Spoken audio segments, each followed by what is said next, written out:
Episode 12, Kemarahan Kenan. Dia memijit pelipisnya yang terasa pusing. Entah kenapa setelah Tasya datang dan menceritakan banyak hal tentang Kenan dan rumah tangganya, dia merasa sedikit kasihan dengan wanita itu. Tetapi bukankah semua itu bukan urusannya? Lalu kenapa dia menjadi kepikiran? Apa karena ini ada hubungannya dengan Kenan? Yang sialnya sampai saat ini masih membuat jantung dia berdebar hanya dengan mengingat wajahnya saja.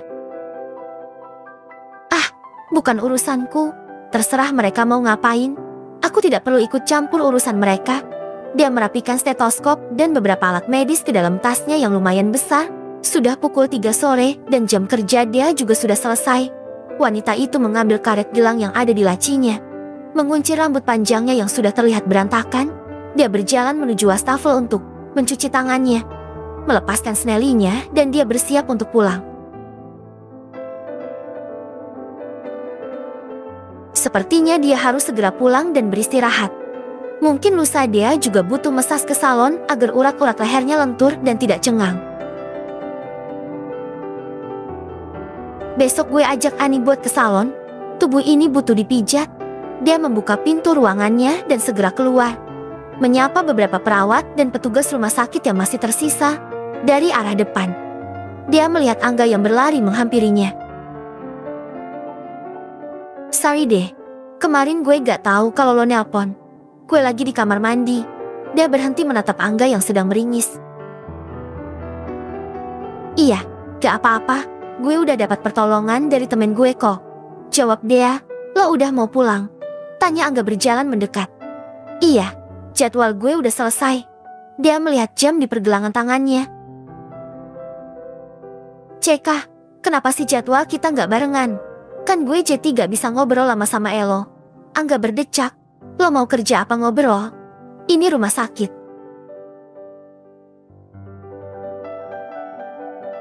Bukan rumah gue, jawab dia cuek. Berjalan kembali menuju pelataran rumah sakit. Angga mengekori dia. Berarti gue boleh main ke rumah lo? Deh.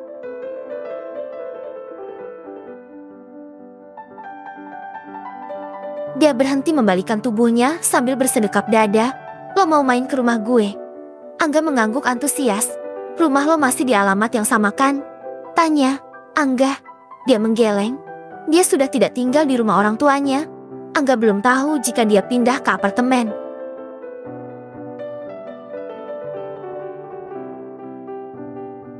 Pria itu dulu memang pernah main ke rumahnya. Gue udah pindah.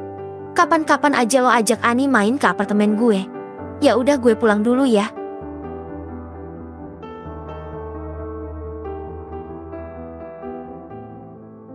Bye.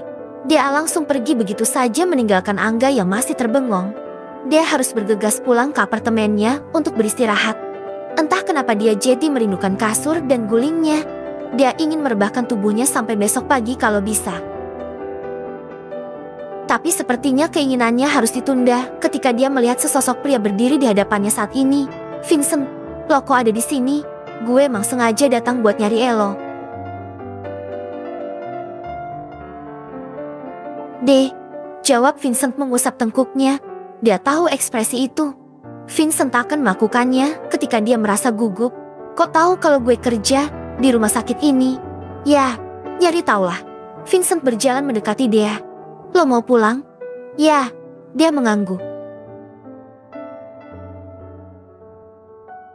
Iya, jam kerja gue udah habis. Emang lo nyari gue? Ada perlu apa? Tanya dia to the point. Lagi-lagi Vincent mengusap tengkuknya yang sepertinya mulai berkeringat. Boleh nggak gue ngajak lo pergi makan malam atau pergi shopping mungkin? Dia mengerutkan keningnya. Sorry, malam ini sepertinya gue nggak bisa kemana-mana karena gue ngerasa capek banget. Ingin istirahat aja, jawab dia. Oh, kalau gitu gue main ke apartemen lo. Ya, boleh dong.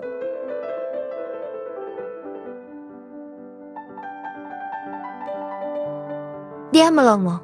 Apa tadi dia tidak salah dengar? Untuk apa Vincent ikut ke apartemennya? Sedangkan dia tahu sendiri jika laki-laki itu menyukainya sejak dulu. Dia, Vincent, seru sebuah suara dari arah samping.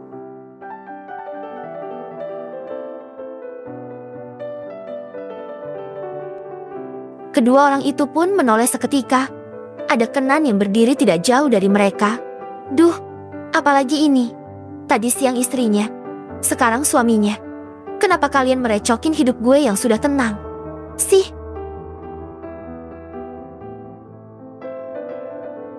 Kenan, lo kenal sama dia? Tanya Vincent menatap Kenan dan dia bergantian.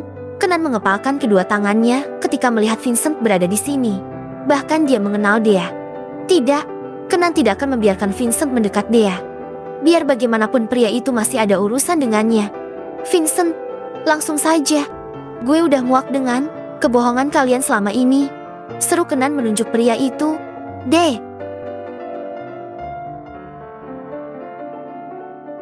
Sial. Apa Kenan udah tahu? Apa maksud lo? Bro, gue gak ngerti. Hanya dia melihat interaksi kedua pria itu. Lo udah hamilin Tasya sebelum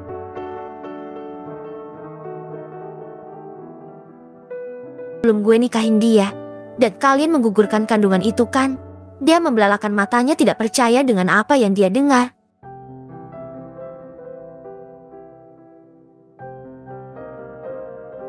Bersambung.